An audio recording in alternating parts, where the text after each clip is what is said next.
नमस्कार। आज ज्येष्ठ कृष्ण एकादशी शके 1938 सादर करत आहोत ठाणे वार्ता। ठळक घडामोडी।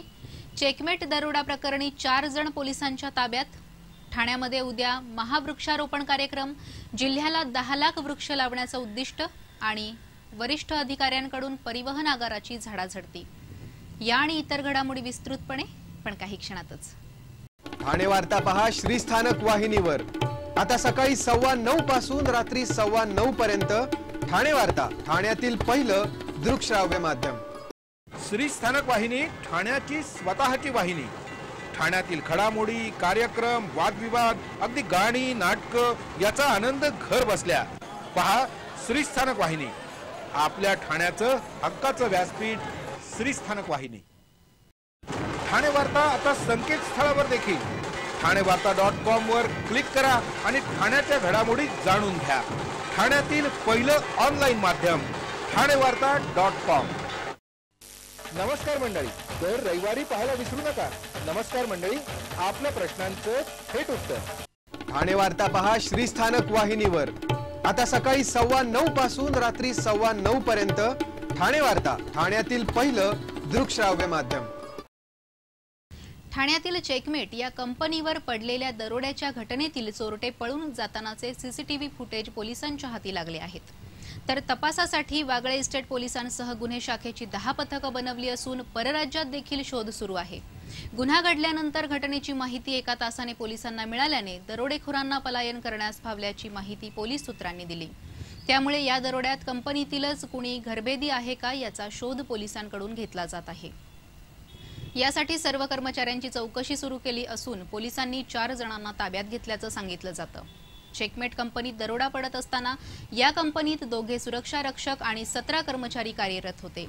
यातील पहिल्या गेटवर रामचंद्र कोरी तर आतल्या बेसमेंटच्या गेटवर पवार हे सुरक्षा रक्षक होते।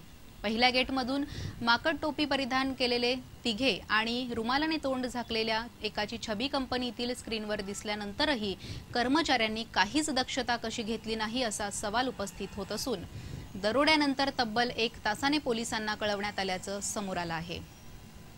त्यामुळेच चोरट्यांना ठाणे शहराबाहेर विनासायास पळून जाण्यास वाव मिळाल्याची माहिती पोलिसांनी दिली।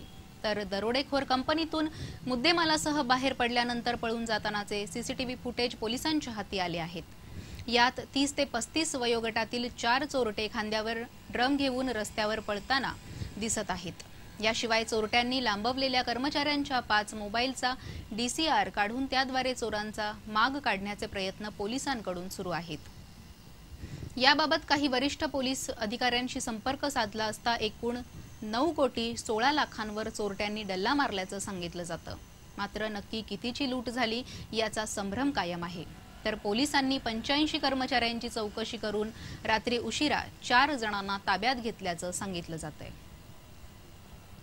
ठाण्यातील जैविक विविधता उद्यानात मान्यवरांच्या हस्ते वृक्षारोपण केलं जाणार आहे। जिल्ह्यातील विविध तालुक्यांमध्ये शासकीय पडजमीन उपलब्ध असून अशा पडजमिनीवरील जैवविविधतेचे संधारण हा पर्यावरण संदर्भातील महत्त्वाचा विषय ठरला आहे। ठाण्यातील माजीवाडा येथील कळवा खाडीलगत अशाच पडस्वरूपात महसूल विभागाकडील 5.68 हेक्टर उद्यान क्षेत्र अस्तित्वात आहे। या पडीक क्षेत्रातील जैवविविधता आणि निसर्ग संरक्षणाकरिता जिल्हाधिकाऱ्यांनी हे क्षेत्र सामाजिक वनीकरण विभागास उपलब्ध करून दिलेलं आहे। या क्षेत्रावर सामाजिक वनीकरण विभाग स्वर्गीय उत्तमराव पाटील जैवविविधता उद्यान निर्मिती करीत आहे। पुढील 3 वर्षात येथे विविध वनांची निर्मिती, सागरतटीय वृक्षांची लागवड, निसर्ग माहिती केंद्र, वाचनालय, ध्यानधारणा केंद्र, बालोद्यान इत्यादी कामे प्रस्तावित आहेत। या जैवविविधता उद्यानात उद्या एकाच दिवशी 2 कोटी वृक्ष लागवड कार्यक्रमांतर्गत वृक्षारोपणाचा कार्यक्रम आयोजित करण्यात आला आहे। या कार्यक्रमात पालकमंत्र्यांसहित इतर मान्यवरांच्या हस्ते वृक्षारोपण करण्यात येणार आहे। तसेच ठाणे शहरातील शालेय, महाविद्यालयीन, NSS, NCCचे विद्यार्थी, विविध स्वयंसेवी संस्था आणि पर्यावरण प्रेमी मिळून सुमारे 500 व्यक्तींचा जनसमुदाय सहभागी होणार आहे। ठाणे पालिकेचे प्रभारी आयुक्त सुनील चव्हाण आणि प्रभारी व्यवस्थापक संदीप माळवी यांनी काल पहाटे वागळे इस्टेट येथील परिवहन आगाराची झाडाझडती घेतली। परिवहन सेवेच्या कारभाराचे वाभाडे नवनियुक्त परिवहन सदस्यांनी काढल्यानंतर महापालिका प्रशासनाने याची गंभीर दखल घेतली आहे। या अधिकाऱ्यांना झाडाझडतीच्या वेळी कर्मचाऱ्यांच्या कामचुकारपणात दिसून आला। ठाणे महापालिकेचे अतिरिक्त आयुक्त तथा प्रभारी आयुक्त सुनील चव्हाण, प्रभारी व्यवस्थापक संदीप माळवी यांच्यासह अचानक पहाटे 5 वाजता परिवहनच्या वागळे आगारात धडकले। तेथे कामाची पाहणी करताना अनेक धक्कादायक बाबी त्यांना आढळल्या। कार्यशाळेतील 3 कर्मचारी तर गैरहजर असल्याचे आढळून आल्याने त्यांना निलंबित करण्याचे आदेश देण्यात आले। वागळे आगारात 150 कर्मचारी 3 शिफ्टमध्ये काम करतात, तरीही शेकडो बसेस नादुरुस्त असतात। त्यामुळे आगारामधून दररोज सकाळच्या सत्रामध्ये किती बसेस बाहेर पडल्या, किती बसेस नादुरुस्त आहेत आणि कोणत्या कारणांसाठी नादुरुस्त आहेत याचाही लेखाजोखा आयुक्तांनी घेतला। तसेच आगारातील काही बसेस का बाहेर पडल्या नाहीत त्याची जबाबदारी निश्चित करण्याचे आदेश दिले। कार्यशाळेनंतर वाहतूक विभागालाही भेट देऊन तेथील कामकाजाची माहिती घेतली।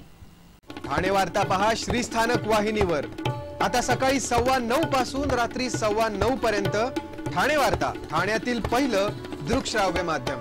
आपला परिसर स्वच्छ आणि सुंदर ठेवण्यासाठी ठाणे महापालिकेत सहकार्य करा। ओला सुका कचरा वेगवेगळा जमा करा आणि रोगराईपासून मुक्तता मिळवा। ठाणे वार्ता आता संकेतस्थळावर देखील ठाणेवार्ता.com वर क्लिक करा आणि ठाण्याच्या घडामोडी जाणून घ्या।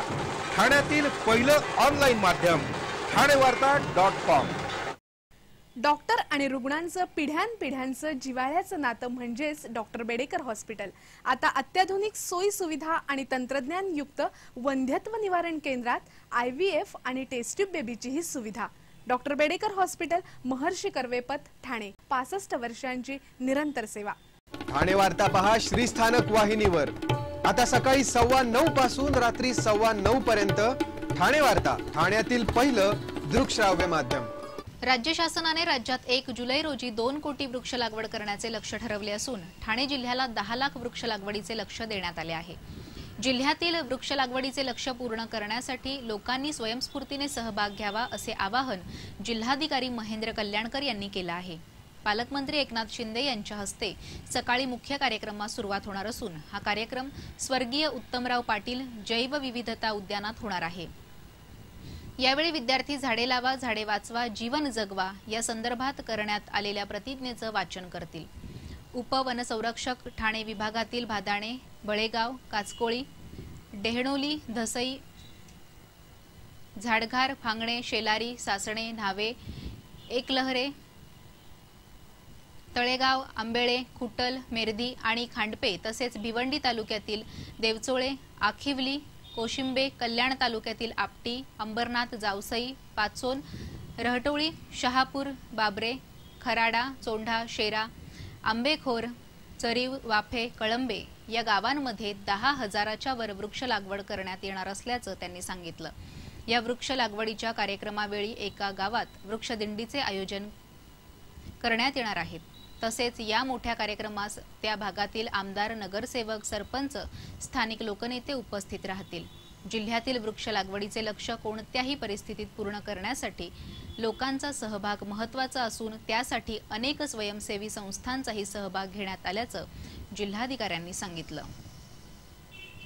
ठाणे महापालिकेच्या समोर आज सकाळी महिलांची मोठी झुंबड उडाली होती।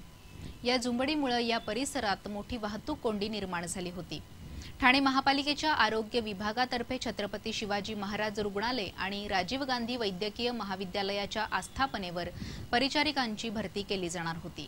ही भरती थेट होणार असल्यानं 40 जागांसाठी 450 महिला उमेदवार महापालिकेसमोर जमल्यानं प्रशासनाचं नियोजन ढासळून गेलं। आज सर्व उमेदवारांच्या कागदपत्रांची पाहणी करण्यात आली। पात्र उमेदवारांना SMS द्वारे कळवण्यात येणार असल्याचं आरोग्य विभागातर्फे स्पष्ट करण्यात आलं। यामुळे सकाळी 9 वाजल्यापासून या महिला जमल्यानं एकच गर्दी झाली होती। त्यातच वाहन चालकांच्या बेशिस्त पद्धतीनं वाहन चालवल्यामुळे मोठी वाहतूक कोंडी या परिसरात झाली होती। रिक्षावाल्यांच्या मिळेल तिथून रिक्षा दामटण्याच्या सवयीमुळे या वाहतूक कोंडीत मोठी भर पडली होती। या सर्व प्रकारामुळे महापालिकेत कामानिमित्त आलेल्या ठाणेकरांना मात्र तिष्ठत राहावं लागलं होतं।